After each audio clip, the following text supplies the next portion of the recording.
You are about to dive into the heart of one of the world's greatest unsolved mysteries. David Payne, a close friend of the McCann family, carries secrets that still haunt investigators and leave the public full of unanswered questions. Do you want to be part of this investigation and be the first to discover the next clues? Sign up now and activate the notification bell so you ensure that no revelation goes unnoticed. The night in Praia da Luz was unsettlingly silent. It was the kind of calm that seems to hide something. The wind blew gently, carrying the distant sound of waves crashing on the beach. Among them, Kate and Jerry McCann were a bit distracted. Kate cast quick glances toward the apartment where their children were sleeping. Jerry, on the other hand, was focused on the conversations and laughter echoing around the table in a restaurant. Everyone was relaxed, enjoying the long-awaited vacation. David Payne, always a constant presence on vacations, was especially talkative that night. But there was something about his demeanor, something that made Kate feel an unease she couldn't explain. He was a doctor, like many others in the group, and always appeared willing to help. But there was something in his behavior that made Kate uncomfortable, although she had never verbalized it. Fiona, David's wife, also seemed quiet that night. Maybe she was just tired from the trip, but there was a subtle tension in the air. And it was when Kate decided to take a quick look at the children that everything changed. The apartment was dark when Kate arrived. The glass door to the balcony was ajar. A chill ran down her spine, and Kate's heart began to pound. Something was terribly wrong. Entering the room where Madeleine was sleeping, her world collapsed. Her daughter's bed was empty, and an instant chill ran down her spine. Little Madeleine, only 3 years old, had disappeared. Kate ran back, her eyes wide with terror, and screamed with a trembling voice, "They took her!" Her words cut through the silence of the night like a cry of desperation that no one knew how to respond to. Jerry immediately stood up, confused and incredulous. David Payne was the first to react, trying to organize a desperate search. A climate of despair took over the group. What had happened? How could Madeleine have disappeared without anyone noticing? As the night progressed, the atmosphere became increasingly charged with fear and uncertainty. The police were called, and the searches began. The narrow streets of Praia da Luz were now filled with lanterns and worried voices as the group split up to look for the girl. But the more time passed, the stranger the situation became. Madeleine's disappearance was beginning to turn into a mystery that no one could comprehend. David, normally so calm and controlled, seemed restless. He promptly offered to search the area around the pool, but there was a tension in his gestures, something that would only be noticed much later. No one found it odd at the time, but something was not right. His words were measured, and his presence, as supportive as it seemed, brought a shadow that would only be understood later. It was the next day that everything began to take on more frightening proportions. Tension increased when sniffer dogs entered the apartment. They ran straight to the sofa, where something unexpected happened. The unmistakable smell of death filled the air. The police began to investigate, and questions arose. Could Madeleine have been harmed there, in the very apartment where her family believed she was safe? Kate and Jerry were devastated, but the fear in their eyes suggested more than simple concern over their daughter's disappearance. Jerry, in particular,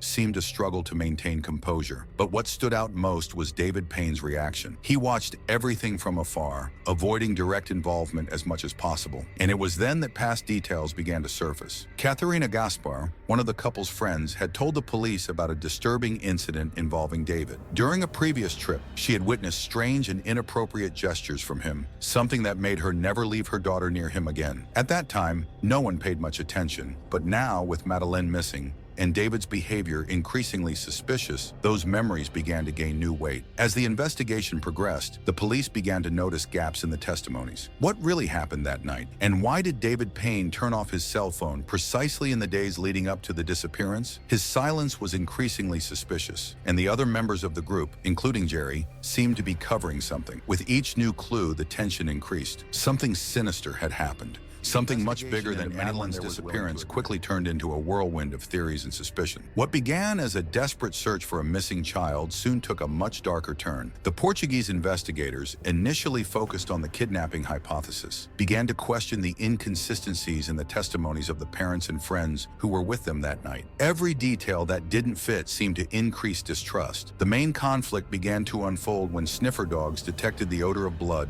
and a body in the McCann apartment, and worse, inside the car the couple rented days after the disappearance. How to explain this? Kate and Jerry, always steadfast in their narrative, began to show signs of strain. The interviews became more tense, with Jerry often taking the lead while Kate seemed increasingly withdrawn. The pain of losing their daughter was visible, but something in their posture seemed to raise more questions than answers. David Payne, on the other hand, always appeared willing. He cooperated with the investigations, but his responses were measured, controlled, as if he knew more than he was willing to reveal. When confronted about his actions on the night of the disappearance, he was evasive. He described his movements precisely, but his eyes seemed to tell another story. It was at this point that Katharina Gaspar's testimony began to carry more weight. Her disturbing recollection of David's inappropriate behavior years before now seemed to take on new meaning. The investigation progressed slowly, with each new detail raising more suspicions. How to explain Payne's silence in the days leading up to Madeleine's disappearance? His cell phone was inactive for more than 24 hours during a crucial period. And why did he appear so calm, almost cold, when everyone around him was emotionally collapsing? The obstacles were many. The English press, initially supportive of the McCanns, began to pressure for answers. The Portuguese investigation, in turn, faced political limitations. The case began to take on international proportions, and the focus shifted to the fact that the British government seemed more interested in protecting the McCann family's reputation than in discovering what really happened that night. Tension began to reach unbearable levels when Kate refused to answer 48 questions posed by the Portuguese police. Simple questions that, if she were completely innocent, there would be no reason to avoid. Why didn't she want to cooperate? What was she trying to hide? The unanswered questions only fueled more speculation, and the pressure on everyone increased. The breaking point came when the police made a shocking discovery: traces of Madeleine's DNA in the car rented by the McCanns, days after her disappearance. A revelation that shocked the world and changed the course of the investigation. How was it possible for her DNA to be there if the car was rented weeks after the disappearance? The only logical explanation, according to the police, was that Madeleine's body had been transported in that vehicle. This revelation deeply shook public opinion and also placed Jerry and Kate under an even stronger spotlight. The British press, which had previously supported them unconditionally, began to ask more probing questions. Doubt hung in the air. Could the parents themselves be involved in the disappearance? Jerry continued to position himself defensively, arguing that it was all a police mistake, a desperate attempt to find culprits. But with every word,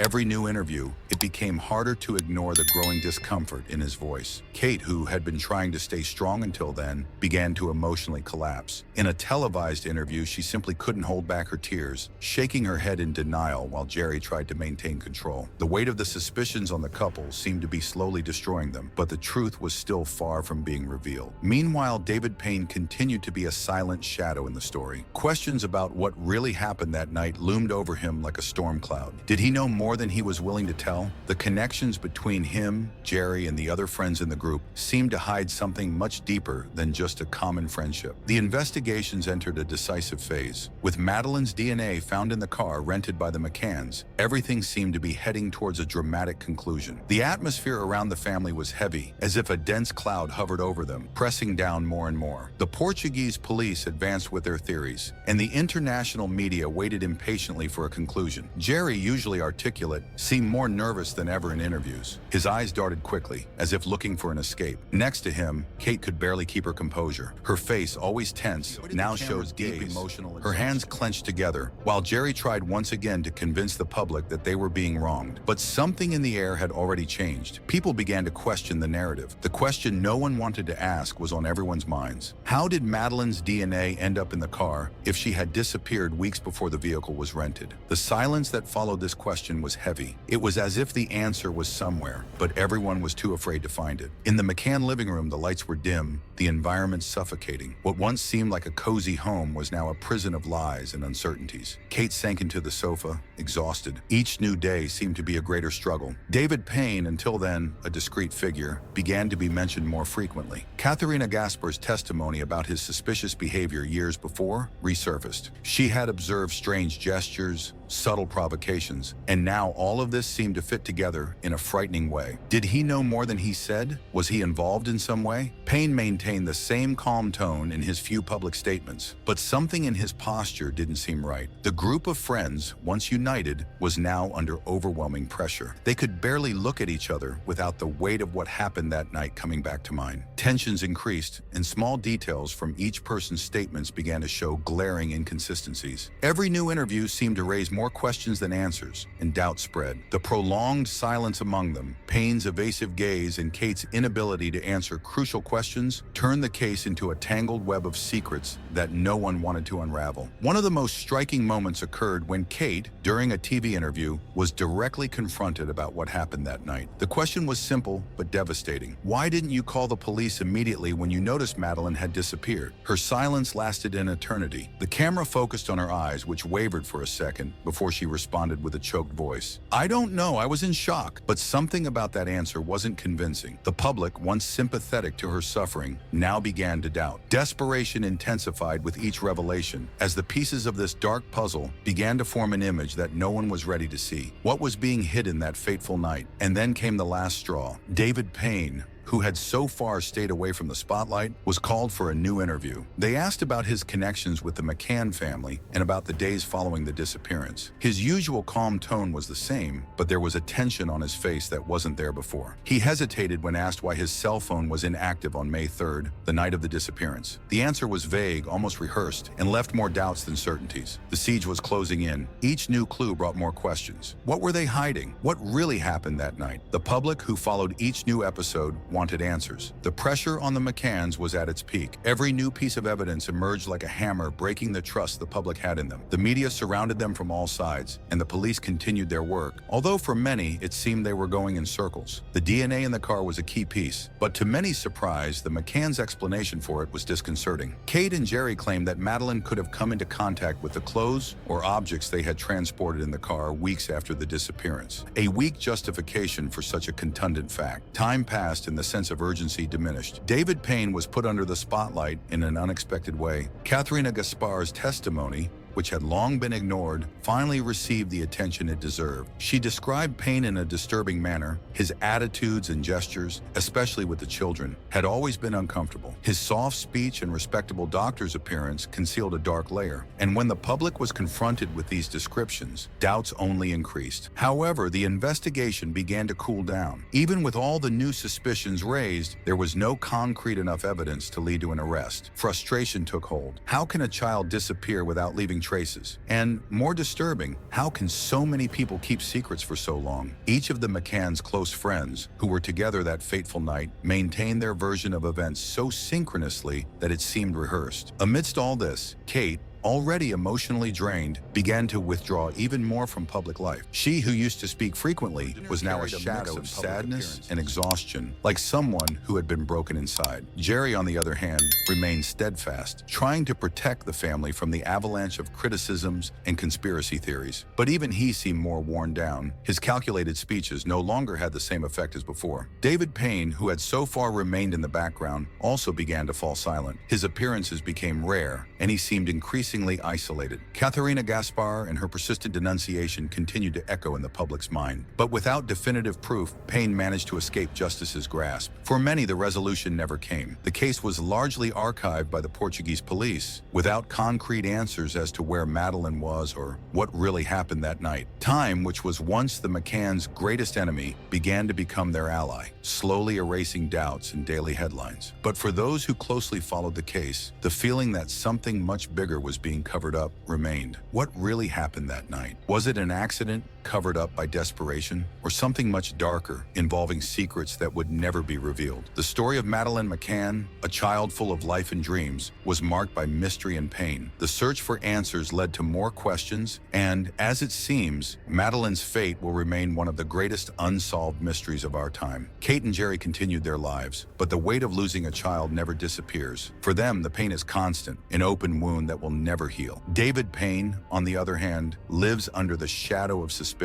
Even without being formally accused, he carries the weight of suspicious glances and Katharina's allegations that always hover over him. His life, like that of the others involved, will never be the same. In the end, what remains is a destroyed family and a missing child. The truth, whatever it may be, remains hidden in the lines of testimonies, the flaws in the investigation, and the hearts of those who will never stop seeking answers. Mystery hunters, our investigation is far from from over. What really happened that night? The answers seem to be getting further away, but one thing is certain, the mystery continues. So many details, so many versions, so many secrets still leave us with more questions than answers. To this day, no one knows for sure what happened that night, but one thing is clear, the mystery remains. Now, one thing is certain, not every monster hides in the shadows. Some walk beside us, hidden in plain sight. This is the most terrifying truth of all. If you've watched this far, leave in the comments, I am a mystery hunter. I want to know who is with us until the end on this journey for answers. And if you haven't subscribed to the channel yet, subscribe now and help uncover the darkest secrets of the human mind. Here, every detail matters, and with each video, we take another step towards the truth. Mystery hunters, what other hidden secrets of the human mind intrigue you? Leave your suggestions for our next investigations in the comments, and who knows,